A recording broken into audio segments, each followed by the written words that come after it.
Boa noite a todos os irmãos e amigos. Eu vim hoje trazendo uma reflexão aqui de uma palavra que tem como tema uma pequena nuvem, que está lá no livro de 1 Reis, no capítulo 18, no versículo 44, que diz assim: a sétima vez disse: eis que se levanta do mar uma nuvem pequena como a palma da mão de um homem. Para trazer o contexto desse versículo, nós vamos falar aqui de Elias.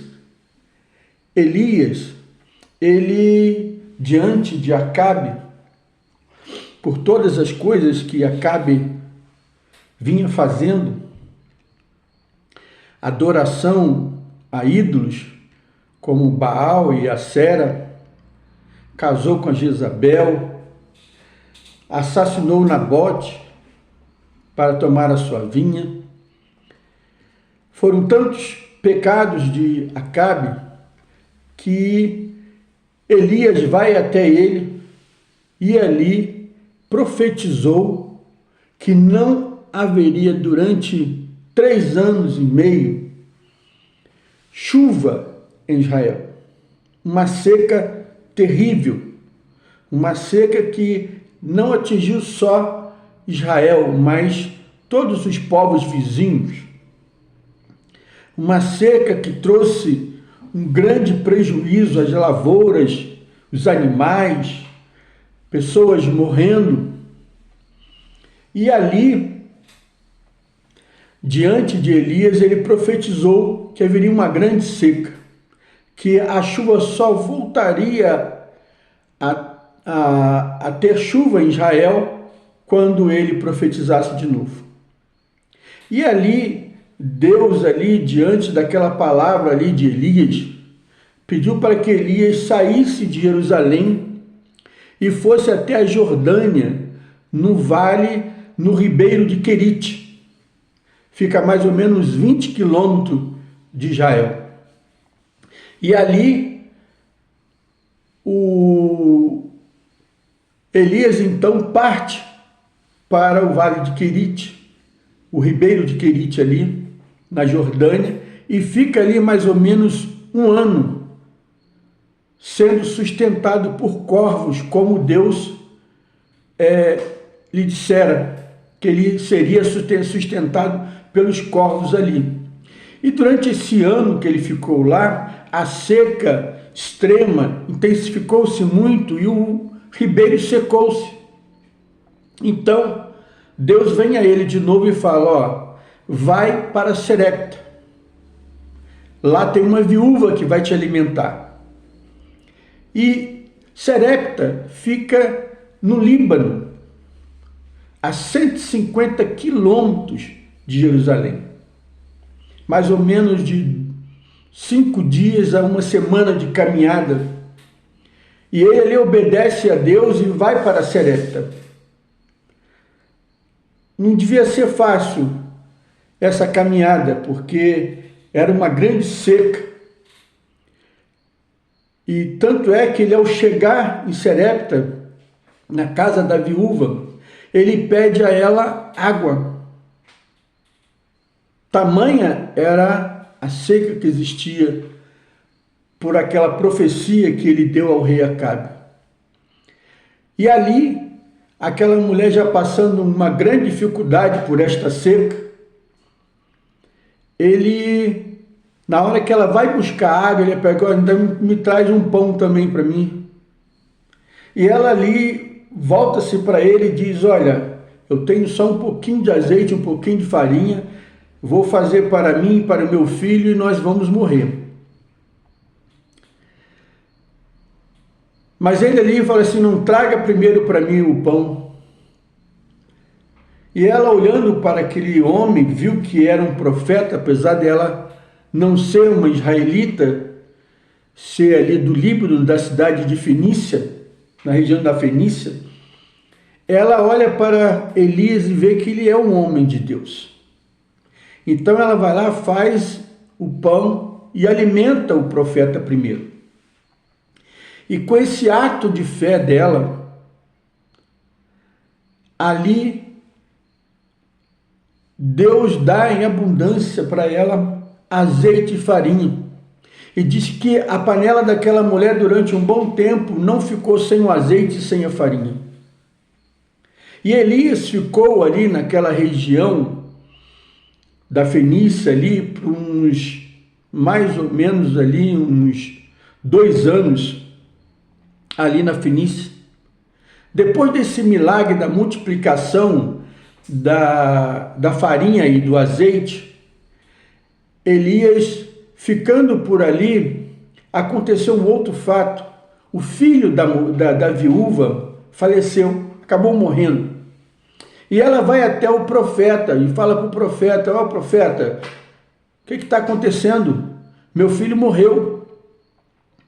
E o profeta imediatamente leva ele para o quarto de cima, deita sobre ele 3 vezes e ali faz uma oração a Deus para que Deus trouxesse a vida àquele menino. E um grande milagre ali aconteceu, houve a ressurreição daquele menino. E ali, depois desse milagre da multiplicação do alimento, o milagre da ressurreição do menino, Deus pede a Elias para voltar para Jerusalém, para Israel, e ali profetizar ao rei Acabe que a chuva voltaria a cair. E ele vai até Acabe, e ali ele anuncia a Acabe que vai haver ali uma grande chuva. Mas ali, ao mesmo tempo ali, ele tem um grande embate ali com os profetas de Baal, e ali há aquele momento ali onde ele coloca, faz ali um desafio aos profetas de Baal, para saber quem era o Deus verdadeiro.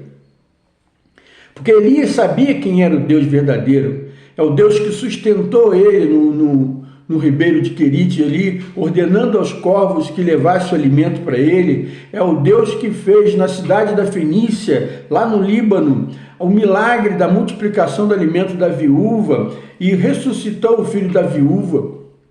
É o Deus que fez que cessasse a chuva.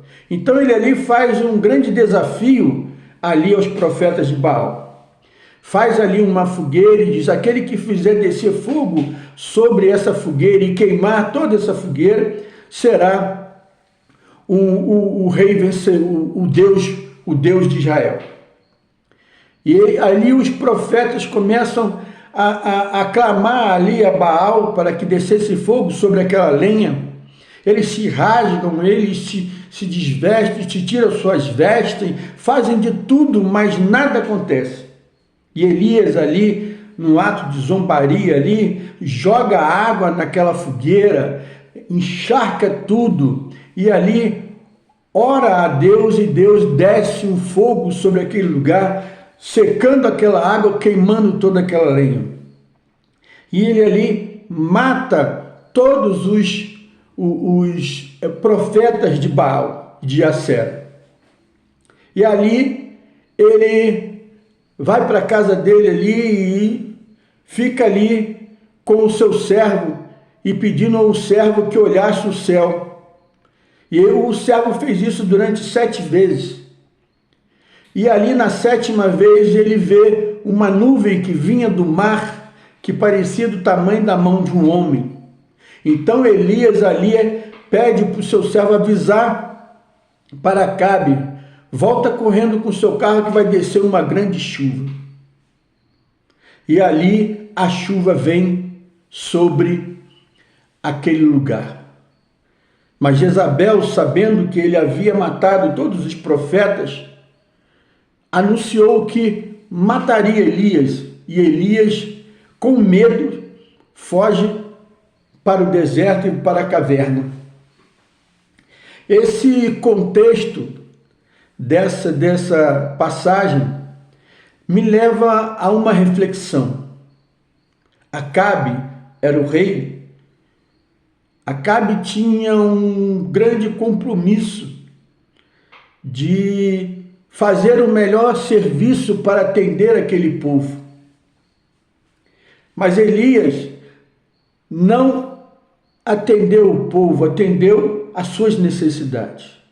Ele casou-se com Jezabel, ele matou Nabote para adquirir a sua vinha, ele levantou altares a Baal através de Jezabel e a Sera, sacrificou a esses ídolos, fez grande mal a Israel e levou todo o povo a passar uma grande dificuldade, a passar uma grande seca que trouxe morte aos gados, às plantações, trouxe grande dificuldade, pessoas morreram com aquela seca de 3 anos e meio.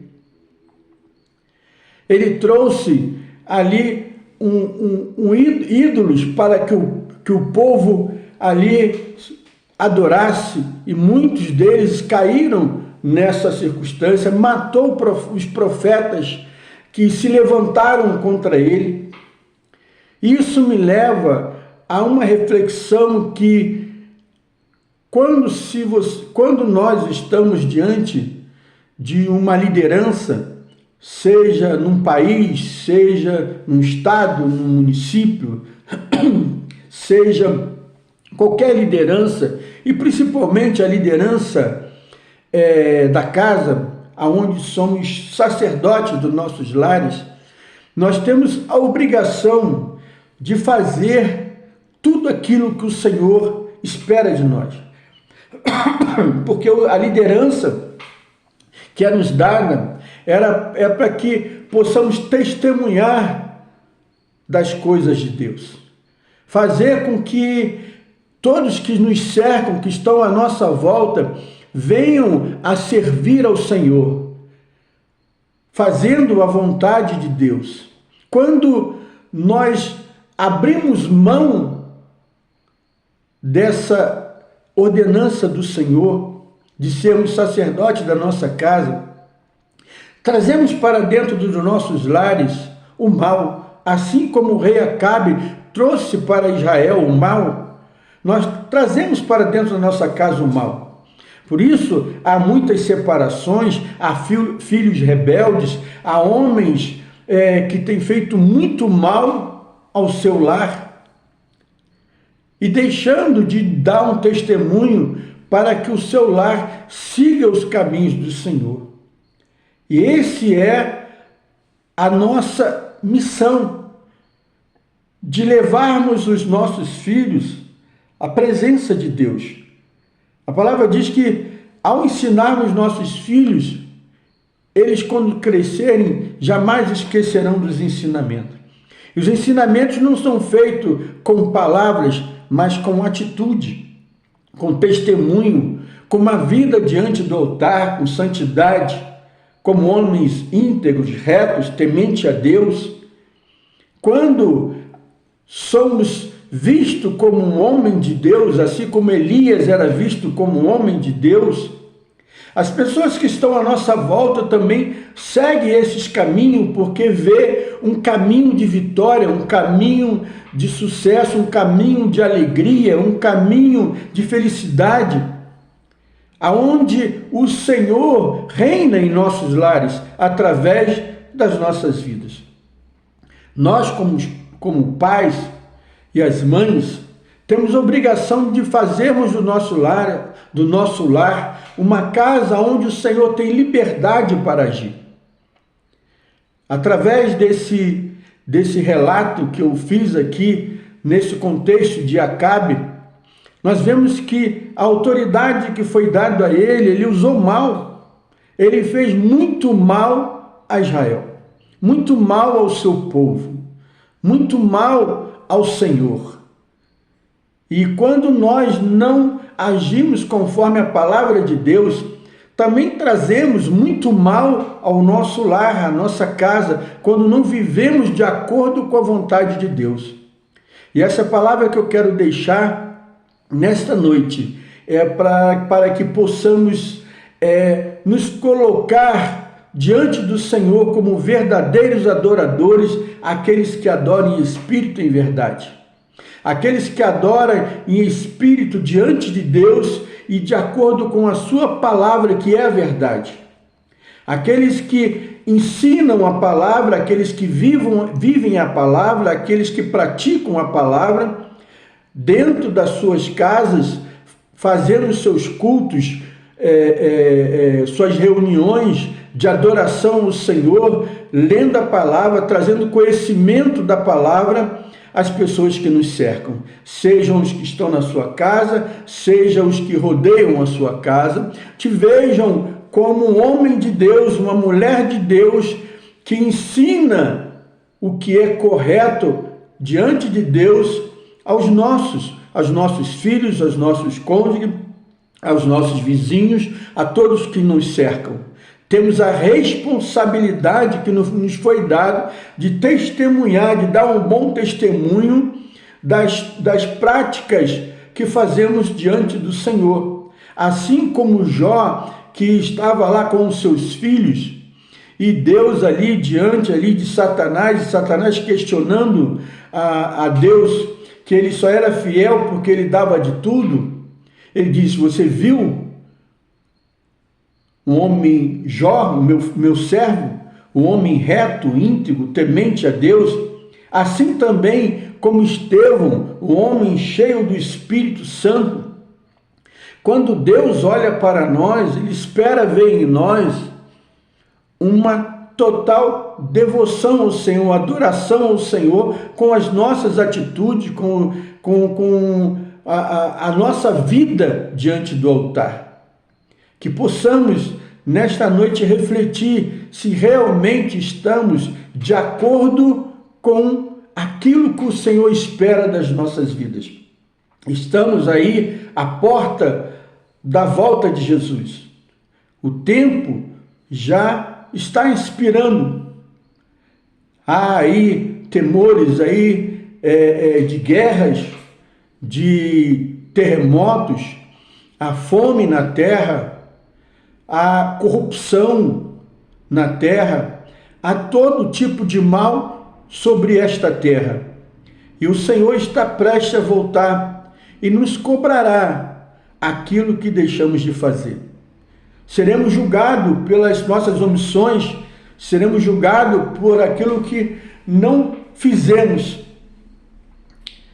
E que nós possamos, nesta noite, nos colocar diante do Senhor em obediência ao Pai, nos santificarmos, lendo a palavra, meditando na palavra, buscando o Senhor em oração, jejuando, fazendo a vontade de Deus, ensinando aqueles que ainda não têm o conhecimento que nos foi dado, para que eles possam seguir os caminhos do Senhor através do nosso testemunho.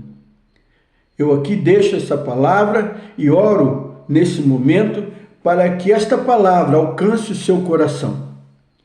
Amado Deus, Pai querido, peço a Ti, Pai, nesta noite, que o Teu Espírito Santo venha de encontro a esses corações, ó Pai. Ó Deus, eu não sei aonde que vai chegar esta palavra, mas o Senhor o sabe, ó Pai.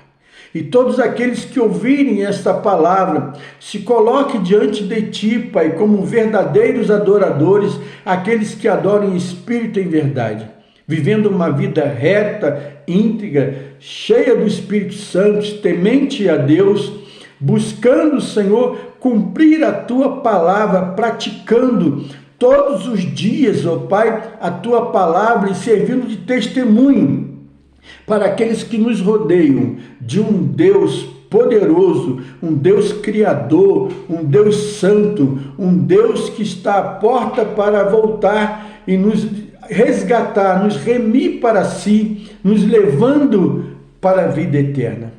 Pai, muito obrigado, Senhor, por esta palavra, obrigado, Senhor, pelas nossas vidas e abençoe, Pai, a quem tiver ouvido a escutar estas palavras, que seja um tempo de renovo, ó Pai, um tempo de avivamento para os corações que ouvirem esta palavra. Eu oro assim em nome de Jesus. Amém. Amém. Uma boa noite a todos, até uma próxima. Quando Deus falar o meu coração, estarei trazendo esta palavra a todos que puderem ouvir esta palavra.